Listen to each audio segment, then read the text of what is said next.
Today's episode of Office Hours is brought to you by new GMs everywhere saying things like, "You can't catch that goblin.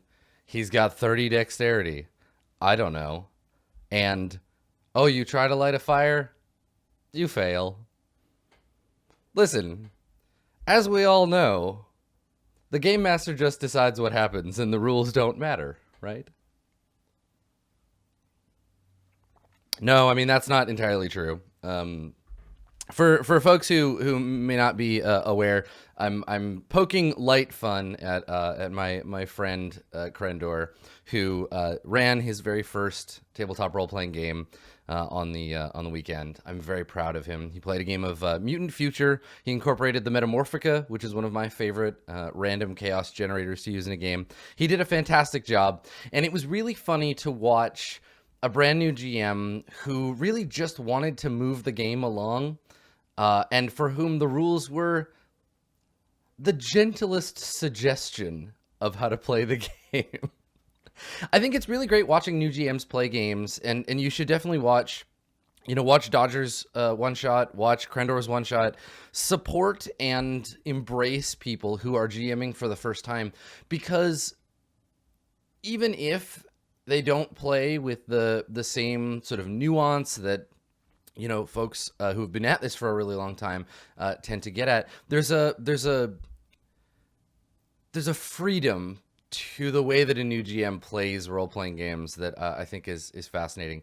I don't know that I could have enjoyed as much perhaps as Jesse or Sam or Broker JP did playing the game. I might have had some issues with, I don't know, he's got 30 dexterity, you can't catch him, never mind. But it's really fun to watch, and that's, I think, the great thing about GMing one-shots too, as a first experience. You can still have fun playing the game wrong, right? That's something that we talk about here on Office Hours sometimes.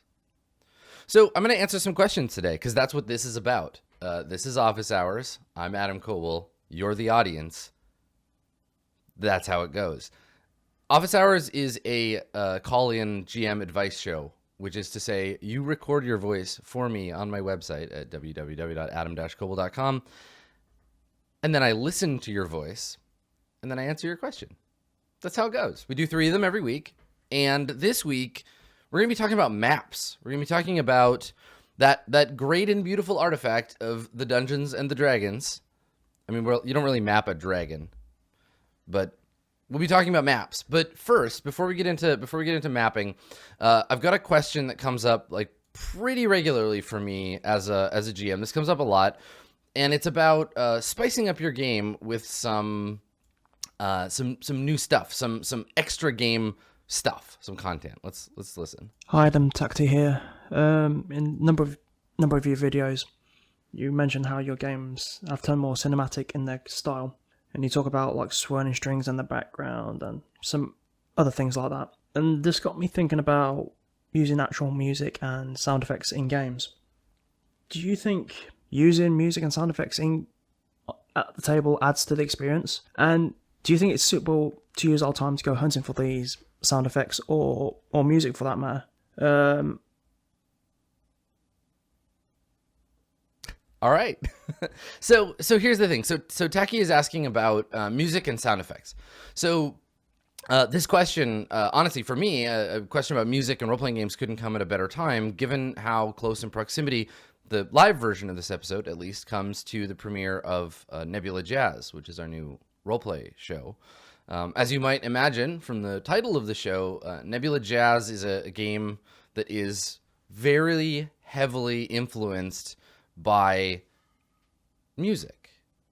And we've talked about music and props and other things in games, but I want to talk about the way Nebula Jazz is a bit different and the way that might inspire your campaign planning. We'll talk a little bit about actually using music at the table, but this is the thing. My other games, my other campaigns have drawn their influence predominantly from real world mythology, movies, TV shows, media of those sorts, Nebula Jazz does a little bit of that, but is very, very much about music. It's a musical endeavor in my mind. That's the primary source of inspiration. I listen to a ton of music, both new and old, familiar and new to me, before we first started planning for and playing Nebula Jazz. And in my mind, the soundtrack of my creating of the game is as important as any other piece of media in inspiring me for that campaign, probably more.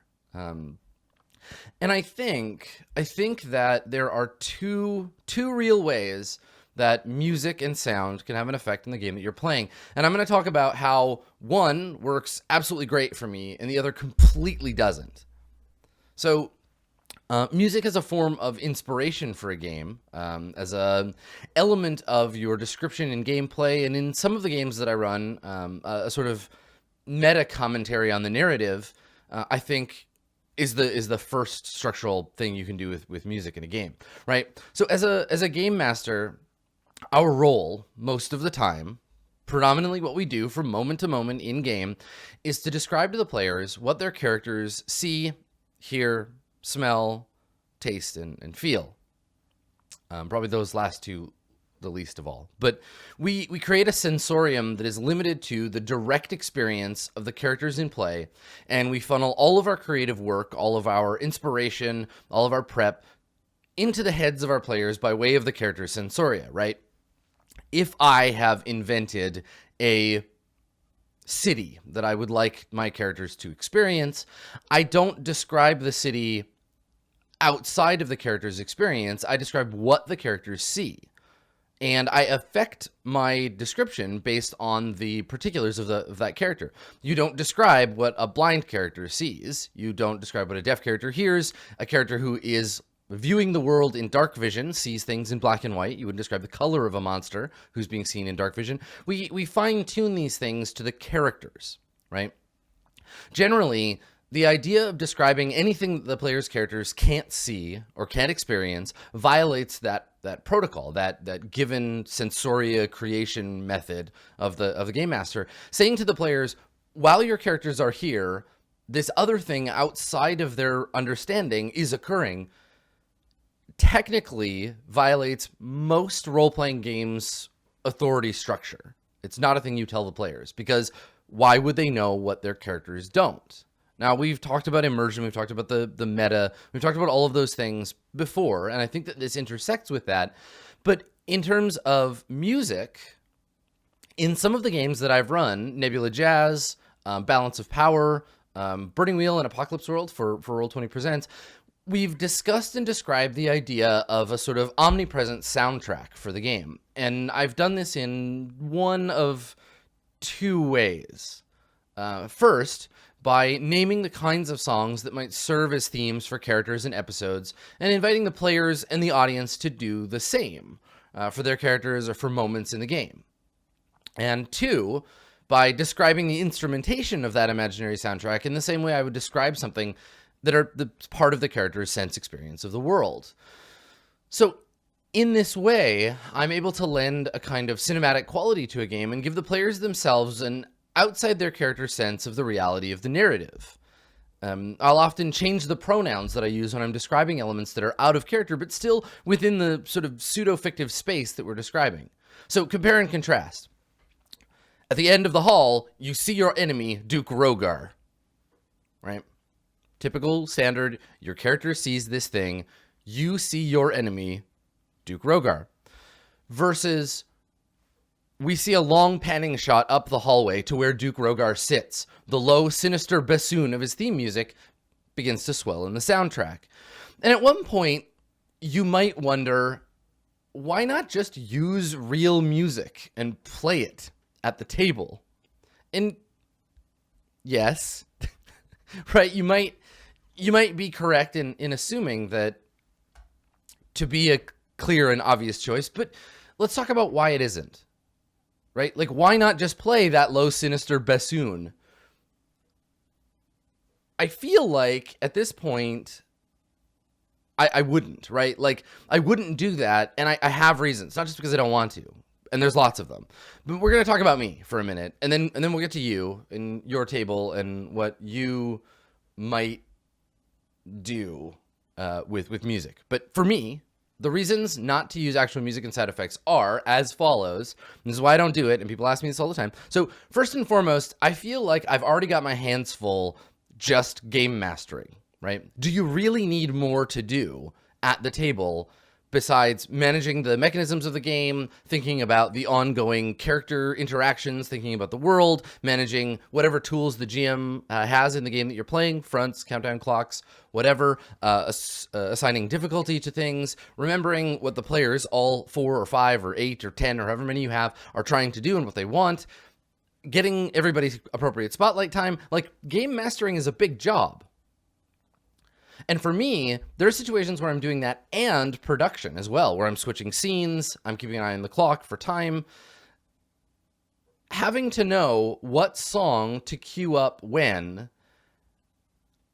and make sure that all of this stuff happens smoothly to increase drama rather than interrupt it is a very tricky job, and not one that I feel like I could do very well. I can multitask, but only so much, right? There's almost nothing more awkward. This is the equivalent of getting to a big dramatic moment and then having to look up a rule, right? Being like, you see at the end of the hall, the door opens and the grim visage of, hang on. Oh, no, this is the wrong song. Just a second. Okay, there it is. Okay. It's Duke Rogar, right? Like, you can practice that. You can get better at it. It can be smoother, but I don't feel like that's a thing that I could do easily while also trying to run the game and describe stuff. Secondly, almost all of my campaigns that I play right now, 99.9 to a very significant repeating number, percent of my campaigns are played on the internet over Roll20 and streamed. And unlike the real world, the people playing my games have only really a single source of audio information coming at them. My voice and the voice of the other players all merge together into a single sound source, right? You can't do what you do in real life and kind of tune down part of the audio and tune up another. You can't look at a person's face in the same way and say, I'm going to focus on your voice, right? I'm going to look at Violet, and I'm going to pay attention to her. And yes, the other people are talking, but Violet is my focus. We've got eye contact, and I'm talking to her. Later, I will turn and I will talk to Dave and Blue Jay for their scene, right? I can't do that in online. And so what happens if I introduce music is that the players at my table, including myself, are all now directly competing with not only each other, but the audio soundtrack, rather than appreciating or necessarily interacting with it. It becomes another voice. And it's a voice that doesn't know how to pause or make room for the other people at the table. The soundtrack, unless, again, I've got sliders going, unless I can turn the volume down while someone else speaks and then turn it back up, again, managing that soundtrack, it's going to detract from my experience as a player and the experience of my fellow players. And it becomes tricky. It becomes tricky for the stream too. You know, even when I'm not producing, an extra omnipresent audio layer can be a huge distraction for viewers. You know, we've polled the audience about this for roleplay. We've talked to people about, you know, there are some shows that use music. I understand Critical Role does occasionally.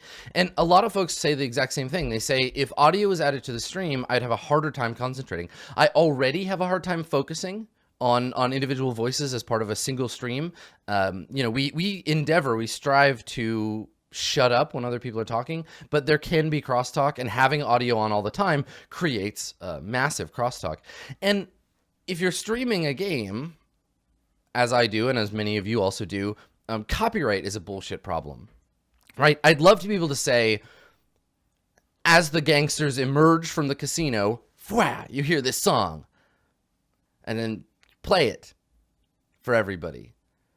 But music is some of the most aggressively copy protected material on the internet, and it poses a real challenge for inclusion in this kind of space. Now, obviously the stuff all leading up to the game, the research part, because you asked about that specifically. The research part of this is so much fun for me. I would absolutely love if every campaign that I participated in had a group mixtape, right? If we had a Spotify playlist or something that we were all contributing songs to that we could share. We shared this soundtrack as a between session thing, or after a session be like, here are some songs that I was thinking about during this. Or honestly, you can say to somebody, as long as you share a musical background with them, you can say things like, as the spaceship tears away from the exploding star, you hear the bass line, the opening bass line to Another One Bites the Dust. And I think that kind of narration is exactly the same as any other kind of reference in a game. Some games, like Balance of Power, are heavily reliant on that kind of shared space. We've talked about licensed games before and how this kind of thing can be very valuable. How I can say, you see a squadron of TIE interceptors, and that immediately lets you know you're going to have a harder time getting away in your Y-Wing than you would if they were just TIE fighters, right? Shared space. I think if people share a musical connection, if we have all heard the beginning of Another One Bites the Dust, we have that meme in common, in the same way that describing something like walking into the pastoral town, you smell the scent of freshly cut hay and baked bread, right? That triggers a sense memory in exactly the same way in the brain as any other kind of shared mimetic content. It's a powerful tool for invoking a theme. It just means that you have to have that in common already. And for me, I don't just have 4 players that need to share this stuff. I have an audience that may or may not have ever heard Another One Bites the Dust. They may not share that cultural reference. And it's a thing that a gamble you have to take in that space. And for my game, it's just not possible to trigger that music in play, right? At the table. I have to do this in between sessions. Now, for you, if you, like many other people, don't have to worry about copyright in your game, if you don't have to worry about people being distracted, if you're playing in person, the right music can actually be really useful in communicating things to your players. You can use them sparingly and to effect, right? I have plenty of fond memories of doing character creation for my DCC campaign to the sound of a 70s psych rock playlist on YouTube, right, to get us in the mood. Or using sound effects like buzzing flies when the players were fighting around a giant pile of corpses, or the sound of fire, a burning house, to create a sense of urgency or dread. That's a thing that can be present in your games if your players can handle it. The problem is always, for me, going to be one of attention. If you apply the maxim of less is more to using music in your game, you're going to get a lot of mileage out of it. Don't always play music during play, because you're going to be concentrating on it. It's going to take your attention away from the game. It'll take your players' attention away from the game, but you can use it occasionally to good effect, I think. The problem is that repetitive themes, obnoxious instrumentation, lyrics, loops of gunfire that go on for 3 whole hours of combat can really detract from the game experience, even if they feel on the surface, going in, like an addition to the immersive quality of the game, right? Soundtracks in movies have the benefit of the scene being cut exactly to the right length, the song being chosen and paid for. They're a structured thing, and with improvisation, what might seem cool, like let's play this Dragon Force song while we're fighting, the first 12 minutes might be good, but after you've heard that Dragon Force song 18 times, you may never want to hear it again, and it may ruin both the game and the song. So to answer your question more directly and more immediately, I think that music can be and is a huge inspiration to tabletop role-playing generally, right? I think that there's a great connection, and has been for decades, between fantasy and tabletop RPGs and heavy metal, for example. Luke Crane and Radek Dozelski and I do a panel at Gen Con about the connection between heavy metal and fantasy role-playing games. I think that this is a thing that's gone on forever. And in my campaigns, I can point to each game and say, there are songs or genres of music that have inspired me dramatically, right? The song, The Night the Sky Cried Tears of Fire, the sword song, is a big watermark in the Swansong universe for me. Nebula Jazz, obviously, as we talked about, inspired by Miles Davis and Refused and Janelle Monáe and all of this other music that I listened to while planning it. Synthwave and Mirror Shades, in my mind, are part of the same family. So I think that it's always worth the effort, even if you don't use them at play. Even honestly, if you never share them with your players, it's always worth the effort to find songs, albums, and artists that inspire your creative process as a game master. And in the very worst case scenario, even if you don't use them for anything, even if they don't end up inspiring you, you've probably discovered some interesting new music, which is going to make you a better person, because embracing more media, it makes you a better person. So yes, it's definitely worth researching that stuff. Whether it's going to work well at your table, whether it's worth doing that, I don't know. I don't think it adds to the experience. I find that it detracts from the experience. I don't think that it is something that is beneficial to play at the table, but that's just my preference. Maybe your players find that not to be the case, but if I were joining a campaign and they said, okay, we're going to play the soundtrack while we play, I would probably ask not to do that. But again, that's my preference. And so we guide ourselves back to that eternal lighthouse of game group management, right? Ask your players. Talk to them about whether they would find it immersive or distracting. Check in if you want to include soundtracks in your game and you haven't before. Figure out what works best for you. Are your players going to prefer a between session shared mix? Are they going to prefer subtle, generic fantasy background music at the table? Do they want the whole shebang with rock and roll and sound effects and character themes?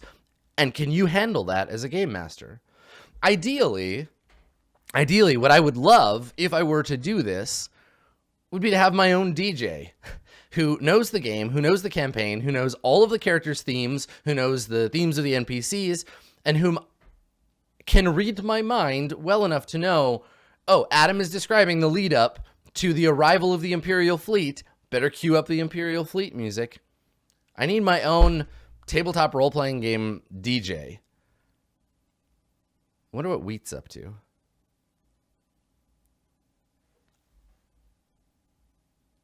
I hope that whatever decision that you make, you do so with your players in mind. Talk to them, figure out what they want,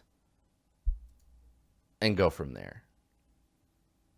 So let's talk about maps. Let's talk about cartography. Let's get cartographical. Hey Adam, so I've found that dungeon maps can change the focus of the game in a way that sort of undermines the imaginary world that we're playing in. So as an example, a cave described completely verbally becomes a simple point A to point B system when players shift their focus from theater of the mind to a more video gamey system with heavier restrictions. So in other words, it becomes more Diablo and less Dungeons and Dragons. In Court of Swords, though, you've used these maps to a really good effect, and I'd love to know how you maintain this balance between freedom of the mind and a well-furnished map. Thank you. Maps.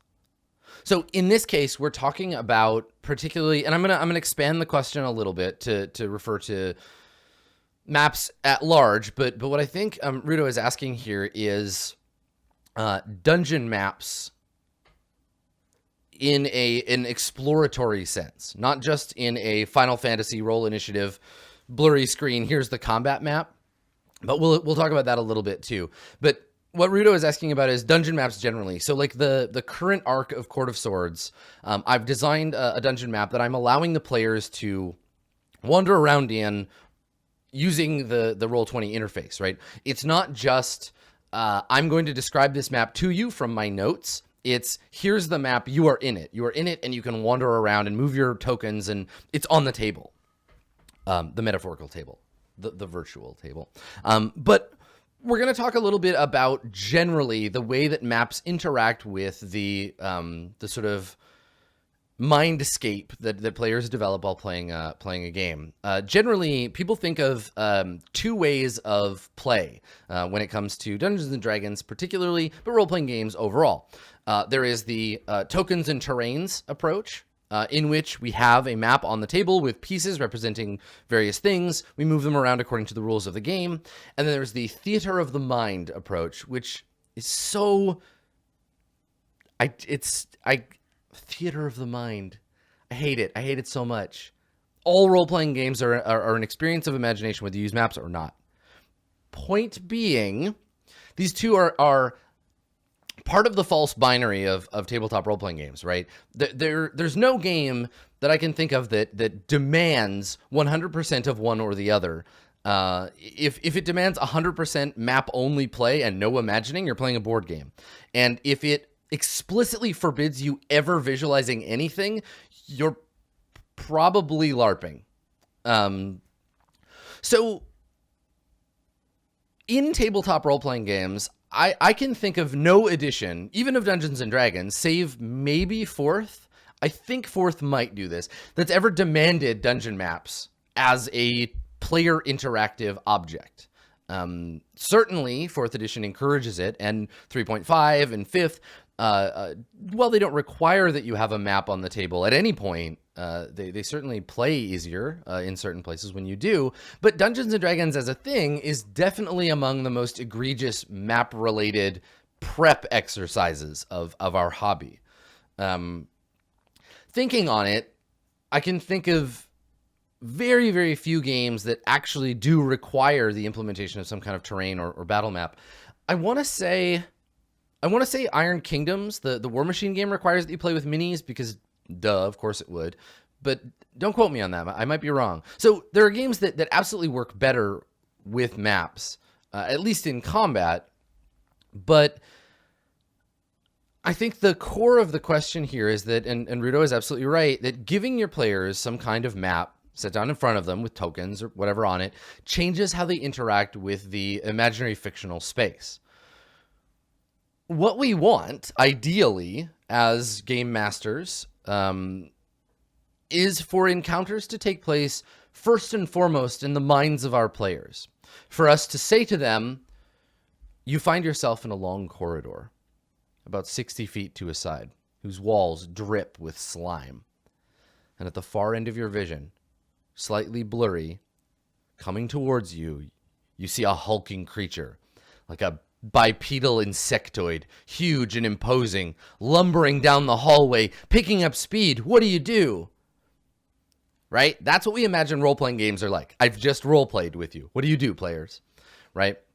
And when we introduce a map, a physical object, that description immediately comes in conflict with what's before the players. So if I describe that long corridor with the dripping slime walls, but I show them, here is a whiteboard upon which I have drawn some lines in green dry erase marker.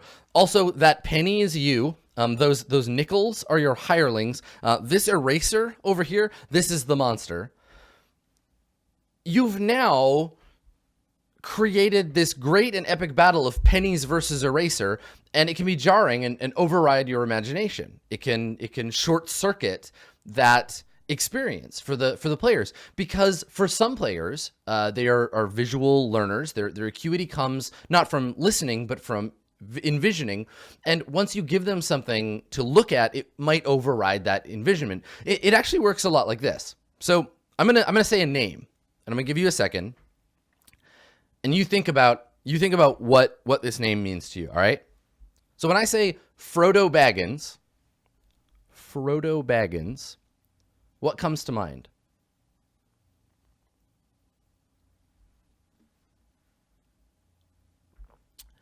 Did you imagine furry little feet, maybe a little chubby hobbit belly, some suspenders, a little sword tucked in his belt, stoic look on his little face, little rosy cheeks, pointy ears, maybe curly hair?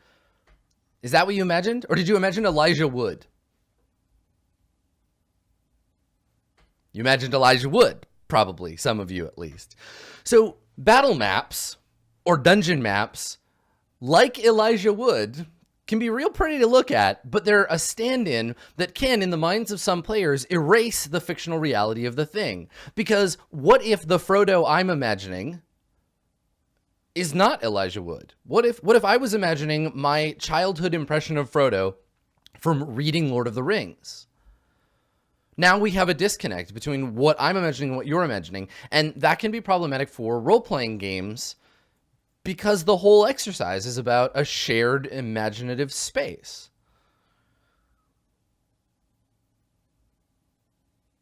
Especially when we're in a limited creative environment and we have to use stand-ins, right?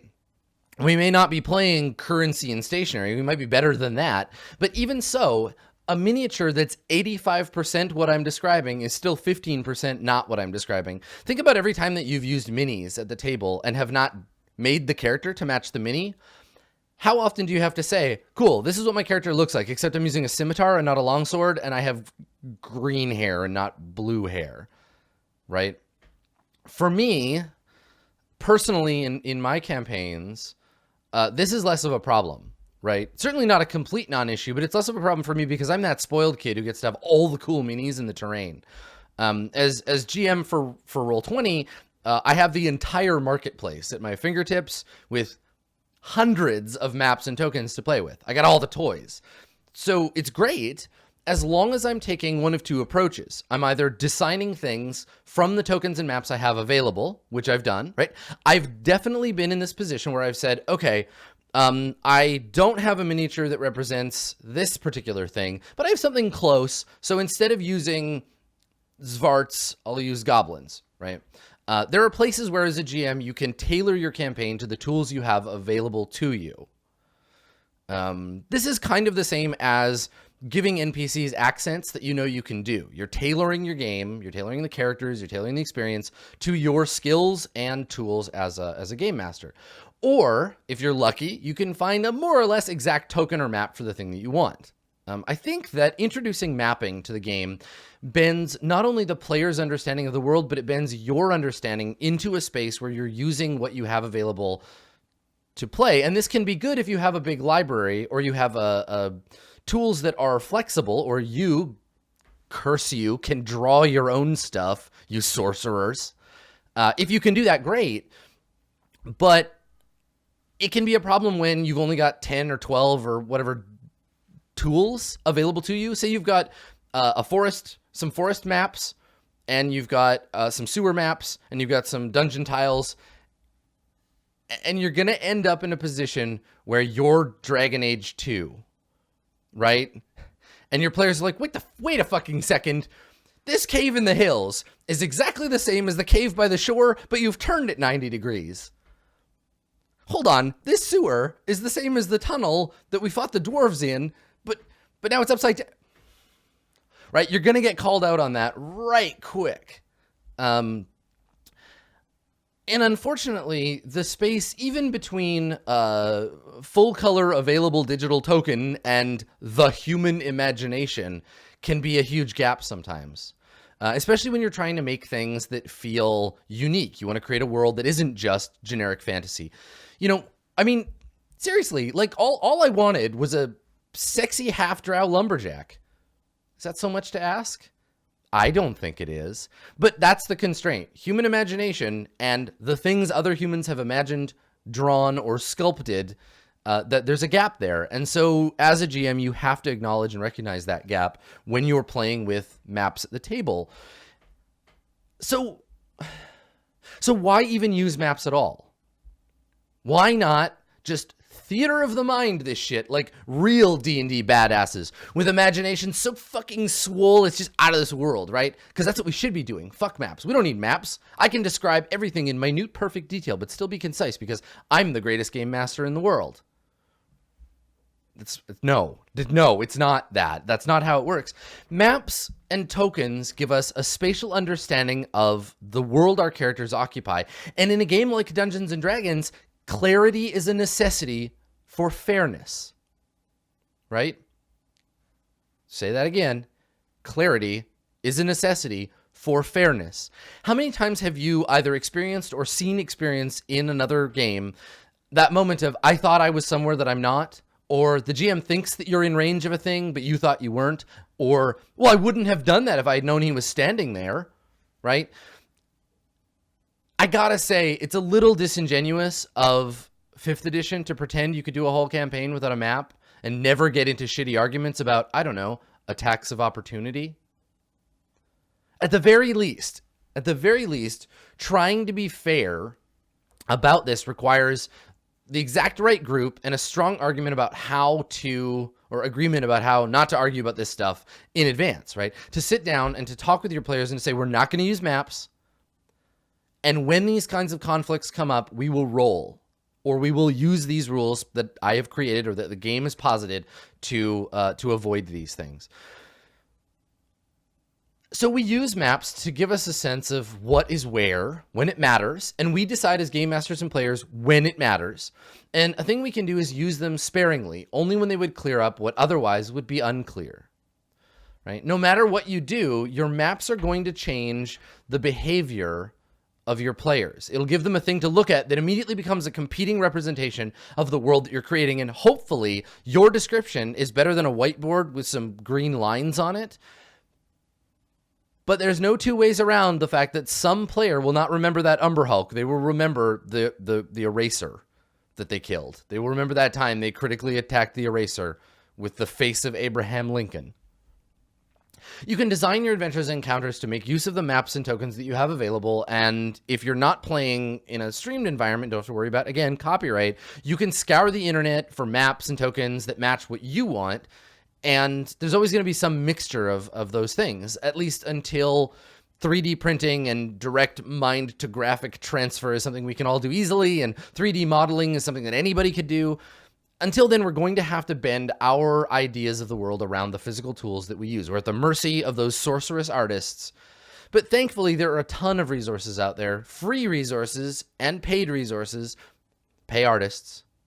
Pay them for their work if you can, especially if you're playing digitally, to help you pick the graphical elements you need when you need them. I cannot imagine trying to play a game like 4th edition that demands a map in person and still use all of the terrain. Like, I cannot afford, as a human being, all of the even plastic miniatures and the time to paint them and the terrain. Dwarven Forge, you cannot have my money because you would require too much of it to play this stuff in real life. It's so much easier online. But, like, alternate to all this, just play a different game. Like, if you find that your GMing is getting bogged down, you're getting sick of creating maps and tokens, and you're tired of the dash action and 5-foot steps and attack of opportunities, then switch to another game that does similar stuff more cinematically. I'm sure somebody could suggest an award-winning fantasy tabletop role-playing game that might do that for you.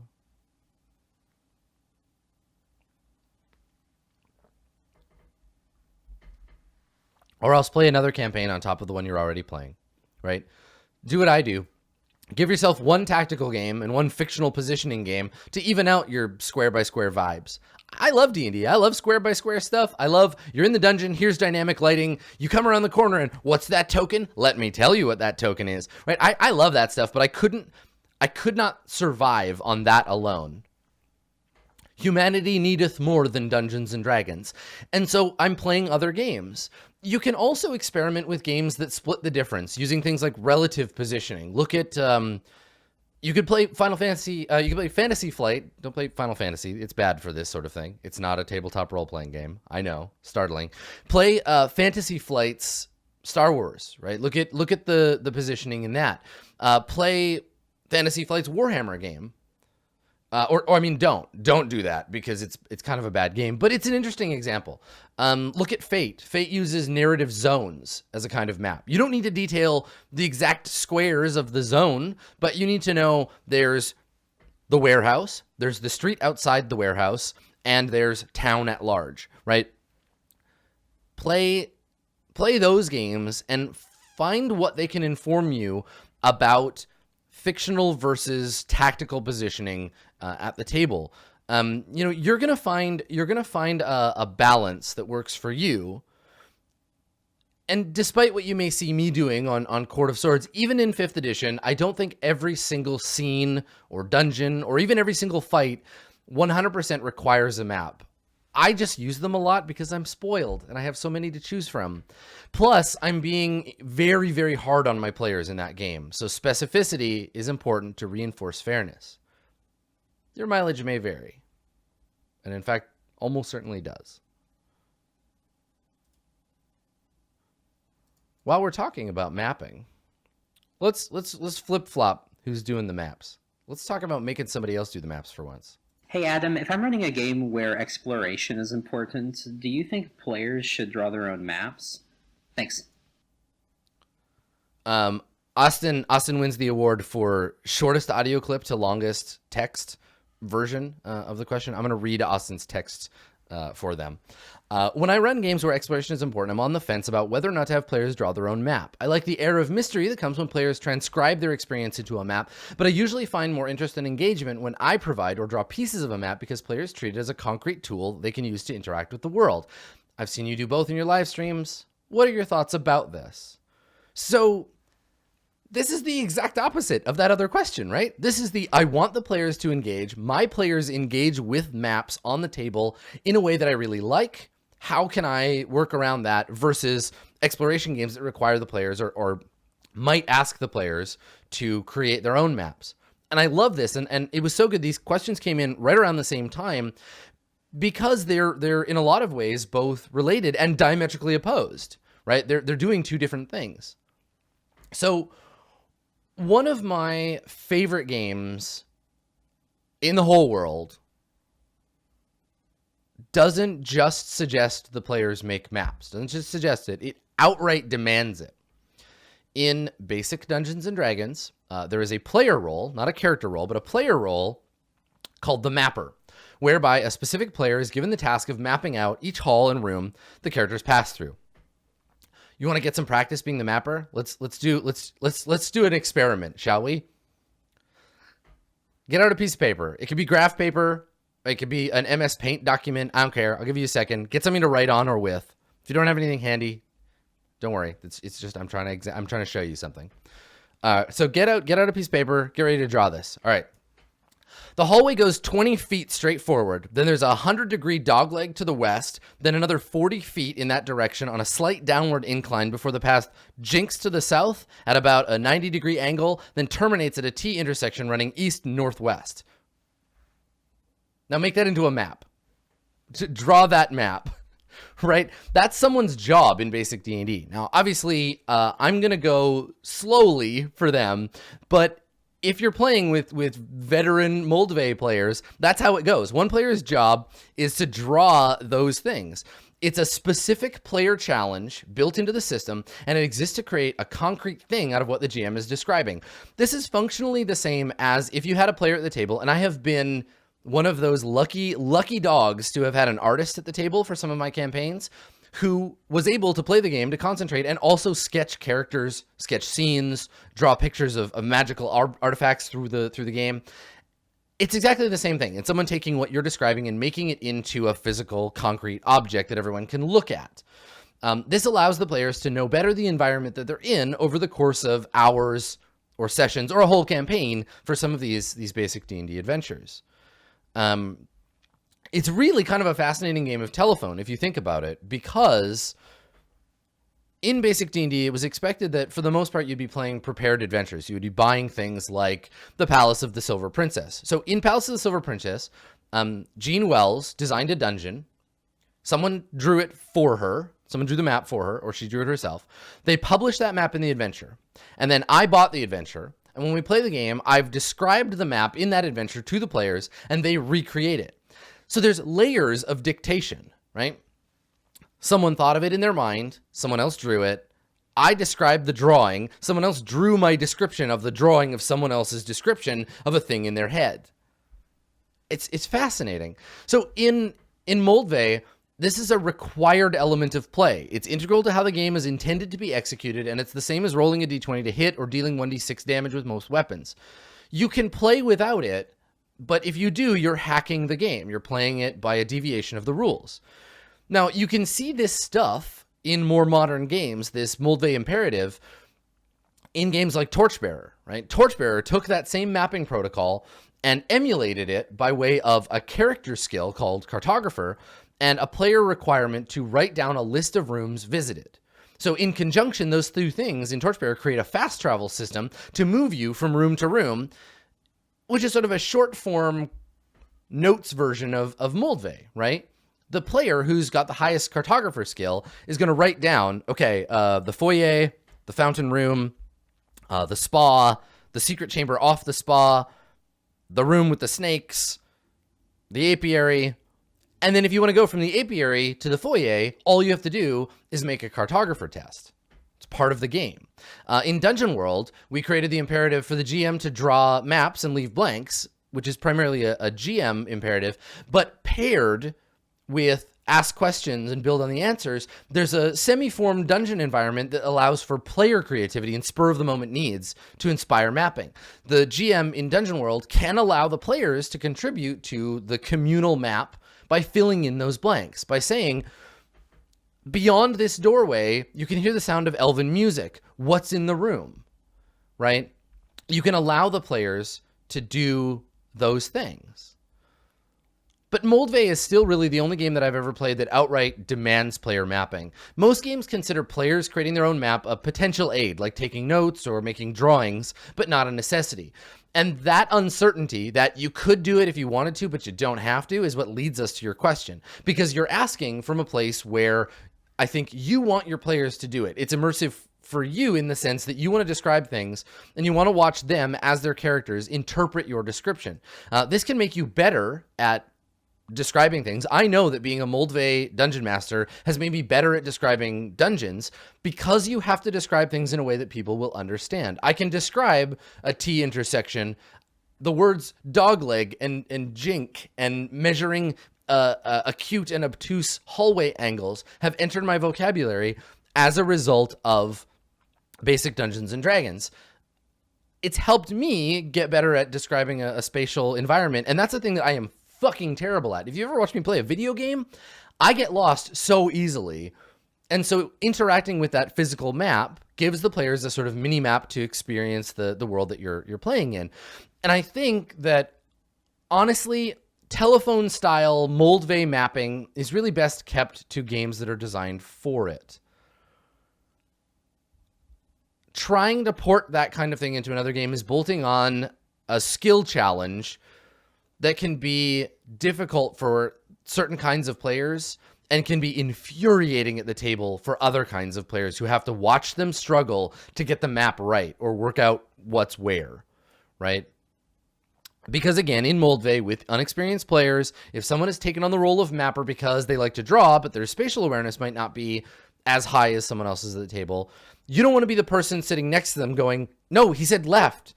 No, left. Turn. No, it's west. Turn the map around, right? You don't, that happens. Hopefully the players are not assholes about it, but it's a thing that can happen. And so bolting that onto another game is not taking into account that it's part of the game. If you play Moldvay with people, they're going to have to know that mapping is part of the game, and the best mapper can do that job. Now, you can set your expectations with the players beforehand. You can say, before you play Dungeon World or 5th edition or whatever, that you want to have the players draw maps of what you describe to them. But without a mechanical tie, you're asking for them for something that has no bearing on the rules.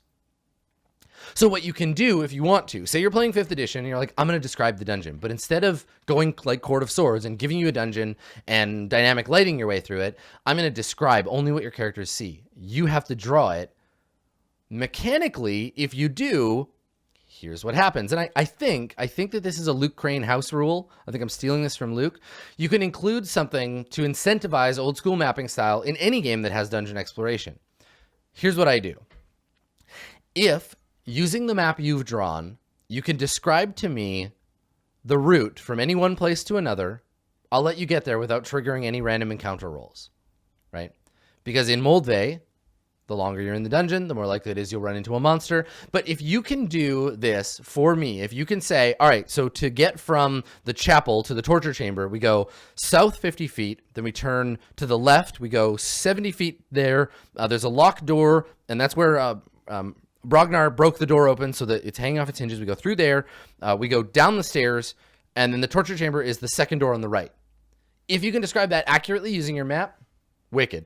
If not, if you get to a point where you say, we turn left, and I say, oh, no, you don't. There's no left turn here. Then I trigger a roll for an encounter, and there's a consequence.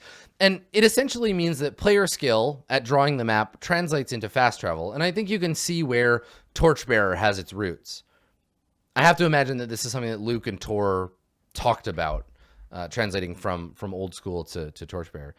It's a mechanism you can bolt onto pretty much anything, and you replace random encounters with whatever constraint that you like. And all of this is contingent on the fact that your players have to want it, right? If you're hacking the game, and we've been talking about this since the earliest episode of Office Hours, if you're going to change the rules of a game, get agreement at the table on those rule changes. Think of the game as written as a contract you've all signed. You've all signed on to play this game as it is in the available public document of the group, which is to say the rule book. If you intend to append that or remove rules or create an addenda for the rule book, everyone has to re-sign, right? They have to go through that contract. They have to make sure that they are interested in this player mapping thing that you're so excited about and buy into doing that. Consider it a hack like you would anything else in the game. If your players only want maps for tactical situations, if they want you to describe the larger map to them and they'll just keep it in their head where they are, that's fine. Focus on that. Give them their fight maps. Play according to taste, right? The right tool for the right game, for the right group, flavored to taste with hacks. It's going to get you the best experience. And if you really want, I'm gonna make a wild suggestion here. If you really want to play a game that forces the players to map, find a group that wants to play Moldve and run that shit, because you'll be mapping for days. And hopefully that's a thing that you'll enjoy. So maps, either crucially important to your game or totally unimportant. Music, depending on the table, either an immersive, enjoying experience, something you can have a really good time with, or a terrible distraction, or both. You know, I think that what this episode and what our questions today have really highlighted is that every group is different. And that every experience at the table, while we share that we're all playing a role-playing game, even playing the same game can feel really different depending on your table, depending on your players, and depending on the way that you approach the fictional space that you're occupying as characters. And that's the thing that I love about role-playing games. I love that we can have these varied experiences together. So if you have questions that you would like me to answer on Office Hours, you can get involved by going to my website, www.adam-koble.com. There's an Office Hours link up at the top. Click that, fill out the form, submit an audio clip of your lovely voice, or have your familiar do it for you, and we will attend to each question in the order that they are received. You'll have more luck getting your question answered if it is either a question I haven't answered yet, or if you can ask a question I've already answered in a new and insightful way. We're working through the questions 3 at a time, so if it takes a little while for me to get to you, that's because y'all are very interesting and have lots of cool things to ask. So thank you for that. And thank you for coming and watching today's episode of Office Hours. We will see you next week for a fresh new episode. Thanks for coming, everybody. See you next time.